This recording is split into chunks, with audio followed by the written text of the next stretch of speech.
My name is Dee Haig and I'm a health improvement practitioner specialist for public health in Kirklees Council. My name is Emma Brookhouse. I'm a senior peer supporter at Auntie Pam's. My name is Lisa Acaster. I'm the project officer at Auntie Pam's and I've been here for 5 years. This particular line of work has probably been on the go for about 7 years now, so I've been involved right from the start. I've been with Auntie Pam's since before it opened. It's been roughly about 5 years now. A lot of my work is supporting women in Kirklees communities around maternal health, pregnancy, women's health, but also looking at how they access services that can best support their needs as well, so right across the communities. As a volunteer at Auntie Pam's, once a client walks through the door, first instant, introduce yourself, let them know that we're here to support them, find out what the emotional support is that they need and what their issue is, whether it's pregnancy, whether it's benefits, whether it's housing, relationship issues. It could be that they just want 5 minutes to just offload. As well as signposting people on to different services, we can also help with facilities of ringing benefits or housing or anything they need. The roles and responsibilities of a project officer is quite varied. So I am responsible for the management of both sites in Huddersfield and Dewsbury. I also recruit and train volunteers, the peer support volunteers. I'm responsible for their development as well, to ensure that they're all right, that they have regular one-to-ones, that training opportunities and any other employment opportunities are available to them, and we support them with that. I also am responsible for the health and safety and the other logistics relating to the buildings for both sites. I also deal with clients if the need is required. I also liaise and work with a lot of other organisations within Kirklees that we may signpost to or refer to or may signpost into Auntie Pam's. Auntie Pam's is a support service for women in Kirklees and it came out of the infant mortality report from 2008, and there were a lot of issues around young babies who were dying before the age of 1, and we were the second highest in England at that time, so our rates were quite high, and there were a lot of issues around why that was happening, particularly in Kirklees. So we did about 12 months of background work and research and fact-finding. We worked with local communities, with health providers, with maternity services to try and find out what the factors were. And some of the factors that led to Auntie Pam's were around health behaviours in women, about health, long-term health issues, but also about how they access information and support once they're pregnant. And there was some particular issues about women not accessing services already there. So the way that we actually addressed that was to develop what we call Auntie Pam's, and we worked with groups of local women who said they wanted somebody that was someone like them, who could talk to them about pregnancy, who could help them access the right services, understand the right sort of information that they needed. So we started in Dewsbury in 2010 and recruited local women to be peer supporters. We developed our own training programme, recruited local women, and they actually deliver the service for women of Kirklees. One of my personal challenges, I tend to take things at heart. If you're dealing with a client for a long period of time, from the day they come in that they're pregnant, right up until after they've had the baby, you're constantly thinking about the well-being of that person, making sure you're doing the right things for that person, making sure you're connecting them with the right services for them, and just, it never stops being an Auntie Pam. As well as being in Auntie Pam's, you're always taking it home. And it's just constantly on your mind. The challenges for Auntie Pam's is a lot to do with ensuring that we have a good base of peer support volunteers, local women. Without the volunteers that are just amazing, that come in and work with Auntie Pam's, we wouldn't be able to have this service. The service runs because of these amazing local women. Other challenges are ensuring that I can get, from my point of view, is to ensure that I can get these volunteers trained and developed and help them on their different paths that they want to take. So getting funding for training, for MVQs and other training that we want to put these volunteers on for their own personal development. I would say it's making sure that we can reach out to all communities. I think that's the next big challenge for us. Now we have the 2 centres open. It's about getting into communities that we haven't been able to reach yet. So getting more volunteers, getting that capacity there to be able to go out and do some more outreach with local women. The training that we offer for local women is about how they can engage with women who want to come in and use the service. So they have to be very ordinary women who live their lifestyles. They have children of their own. They might have had pregnancies but no children. But it's very much about being empathetic with women who want to use the service. And we do quite a lot of basic training around things like motivational interviewing, lifestyle, behaviour changes, because it's about finding out what women need when they come through the door, and that's the starting point. So a peer supporter has to engage first and foremost and help that woman to understand where she needs to start in order to get the right sort of support. We work with a lot of different organisations. This could be organisations, for example, Lifeline, On Track, mental health organisations. We also work with maternity services, Mid Yorks, and also Huddersfield and Calderdale. We work with children's centres, Family Nurse Partnership, Home Start. The list could go on. So we have a lot of different organisations that we work with. Oh, we get a lot of support. As well as us helping the clients out, they're always constantly helping us. We get a lot of, if you've been a volunteer for so long, you've got the opportunities of any courses that you think that you'd need or any type of MVQs that you possibly want. There's always that link in with different colleges, and just being able to better yourself and also help with further employment and just things like that, really. Initially, we had a small number of partnerships. We worked with children's centres and maternity services and the local authority. When we started out, we were actually in the NHS. Since then, as a service, we've transferred public health into the local council, so we sit underneath the local council, if you like. But we work a lot with other local support networks, charities, other council services, other health providers, people like solicitors. They refer women to us.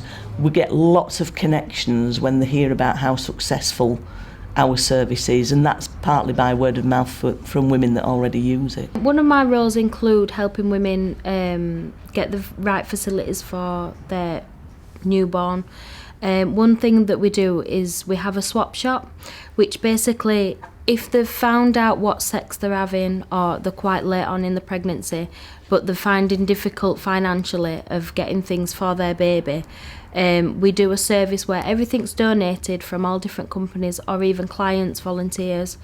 We can help them, like getting them a starter of the clothing, the Moses basket, baths, sterilisers, the main things that you need for the newborn.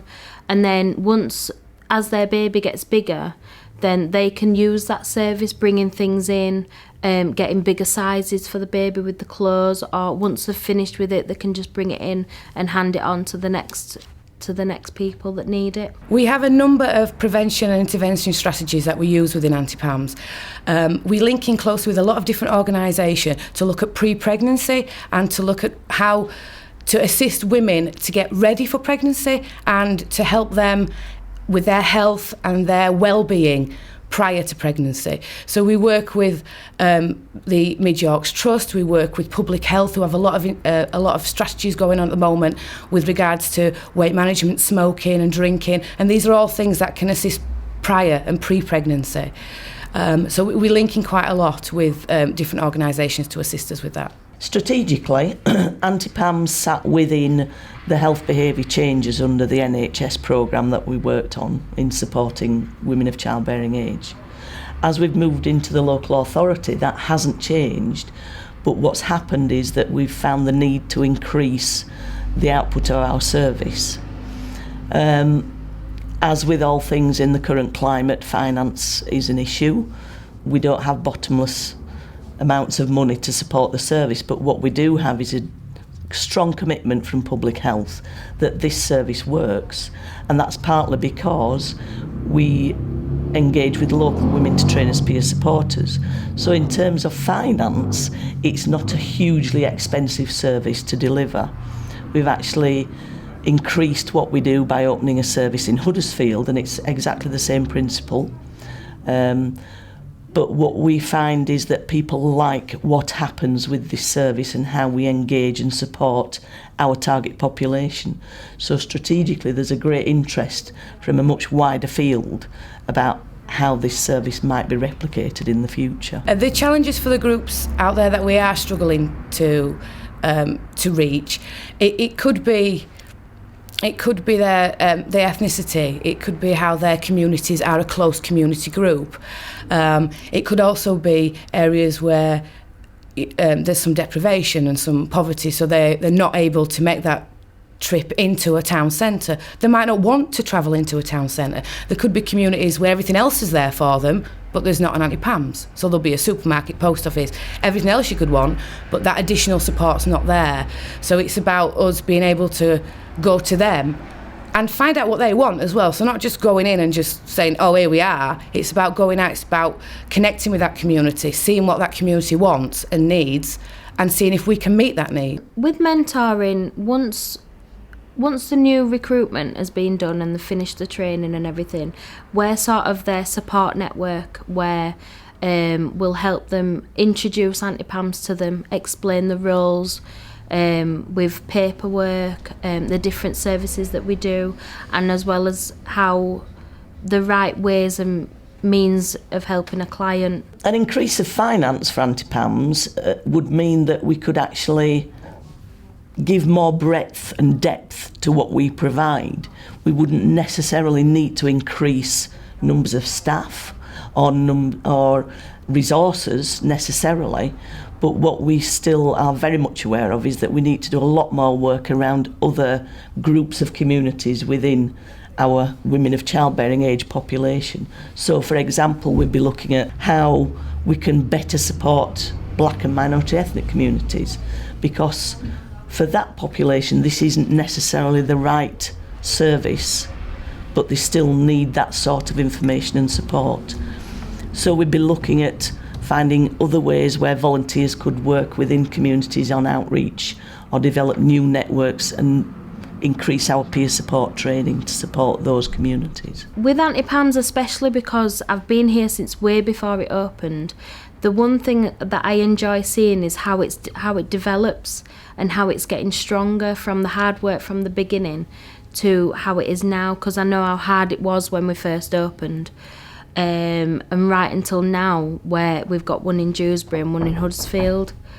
So it's a bit like, it's like your baby really, and you're constantly developing it and helping it along. When we first developed this service in Dewsbury, the way that we did it wasn't us as officers saying, right, this is what we want, this is what we're going to do, and that's what happened.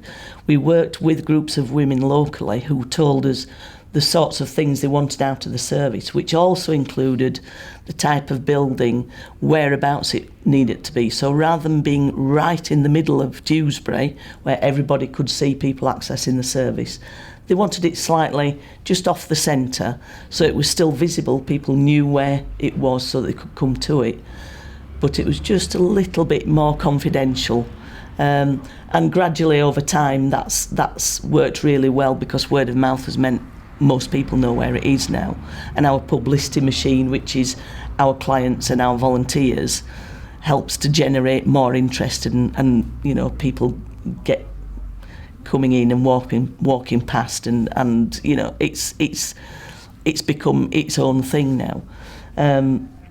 But right down to the signs, the name, the look of the place, the graphics, all that was developed with women, not just with health professionals. There's a lot of wonderful rewards working for Auntie Pam's. I have met some absolutely amazing women in the 5 years here. Amazing volunteers that I call friends now.